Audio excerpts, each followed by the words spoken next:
Hi అండి, welcome back to my channel Sravya's kitchen. ఈరోజైతే చాలా హెల్దీ లడ్డు అండి. మిల్లెట్స్ లడ్డు ఎలా ప్రిపేర్ చేసుకోవాలో, ఎలా చేసుకుంటే చాలా టేస్టీగా వస్తుందో ఇప్పుడైతే చూసేద్దామండి. చేసుకోవడం చాలా సింపుల్ అండి. ఇలా చేసి చూడండి, చాలా ఇష్టంగా తింటారు పిల్లలు కూడా. ఇప్పుడు ప్రిపరేషన్లోకి వెళ్ళిపోదాం. ముందుగా కడాయిలో నెయ్యి వేసుకుంటున్నాను. నెయ్యి వేసుకుని బాదంలు ఇలా ముక్కల కింద కట్ చేసుకుని వేసుకుంటున్నాను.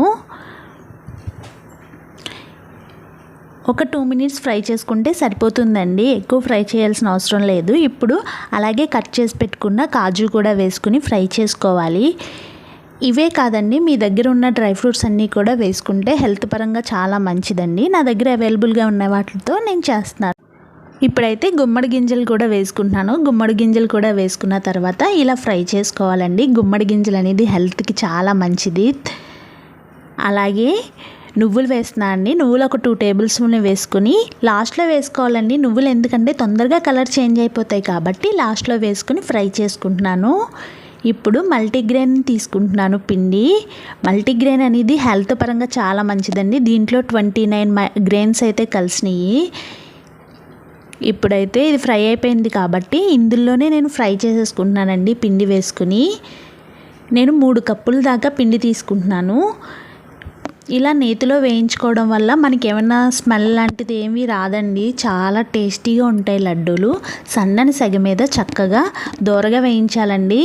కలర్ చేంజ్ అయిపోతుంది తొందరగా, మనకి కలర్ చేంజ్ అయిపోయి మాడిపోతుంది అనమాట. అందుకోసమని ఎప్పుడూ కూడా తిప్పుతూ చక్కగా వేయించుకోవాలి. ఇలా వేగడానికైతే సిమ్లో అయితే 10 నిమిషాలు సిమ్లో పెట్టుకుంటే మనం ఫ్లేమ్ని 10 నిమిషాలు అయితే టైం పడుతుందండి. చక్కగా ఇలాగ 10 నిమిషాలు కూడా సన్నని సెగ మీద వేయించుకోవాలండి. అప్పుడైతే మనకి ఎలాంటి స్మెల్ రాదు. లడ్డు కూడా టేస్ట్ చాలా బాగుంటుందండి. ఇలా ఫ్రై చేసి చూస్తే డిఫరెన్స్ అయితే మీకే తెలుస్తుందన్నమాట, పచ్చివాసన రాదు. అందుకోసమని ఇలా సన్నని సెగ మీద నేతిలో వేయించుకోవాలండి. పిండి అయితే వేగిపోయిందండి. వేగిందో లేదో తెలుసుకోవడానికి మీకే తెలుస్తుందండి డిఫరెన్స్. మంచి స్మెల్ అయితే వస్తుందండి. ఇప్పుడు ఫైనల్గా నేనైతే ఇలాచీ పౌడర్ వేస్తున్నాను. ఒక 1 టేబుల్ స్పూను మొత్తం వేసిన తర్వాత కలిసి ఇలా మిక్స్ చేసుకుని ఇలా ప్లేట్లో వేసుకుని చల్లార్చుకోవాలండి. ఇప్పుడు అదే ప్యాన్లో మనం బెల్లం తీసుకుంటున్నాను. 3 కప్పులు అయితే పిండి వేసాను కదండి, 1 కప్పు బెల్లం వేసుకోవాలి. బెల్లం తురుము వేసుకుంటున్నాను. స్వీట్ ఎక్కువగా తినేవాళ్ళు అయితే 1.5 కప్పు వేసుకోవాలండి.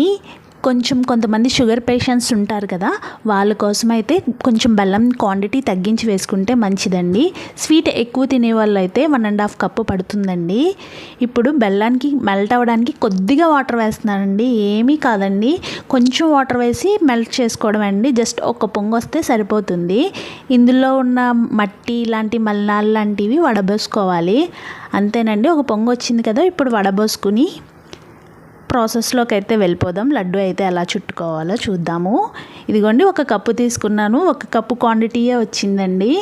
ఎక్కువ వాటర్ వేయాల్సిన అవసరం లేదు. జస్ట్ బెల్లం మెల్ట్ అవ్వడానికి కొంచెం వాటర్ వేసుకుని ఒక పొంగు అయితే రానిస్తే సరిపోతుంది. ఎలాంటి పాకం కూడా అవసరం లేదండి.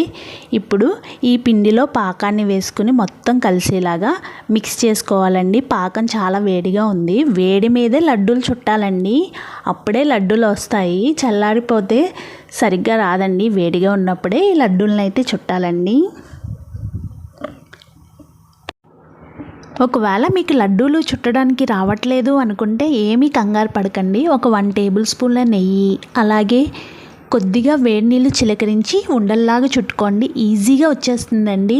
ఏం టెన్షన్ పడాల్సిన అవసరం లేదు. హెల్త్ పరంగా ఈ లడ్డూలు చాలా మంచిదండి.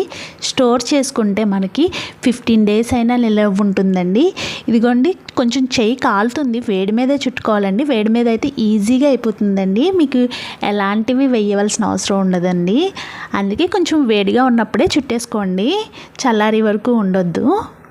ఇంకోండి, చూడండి ఎంత స్మూత్గా ఉన్నాయో. టేస్ట్ కూడా అదిరిపోతుందండి. పిల్లలకి పెద్దలకి కూడా చాలా మంచిదండి. ఈ లడ్డు అయితే రోజు ఒకటి తింటే మంచి స్నాక్స్ లాగా, స్నాక్స్ టైంలో చాలా మంచిదండి. Health benefit.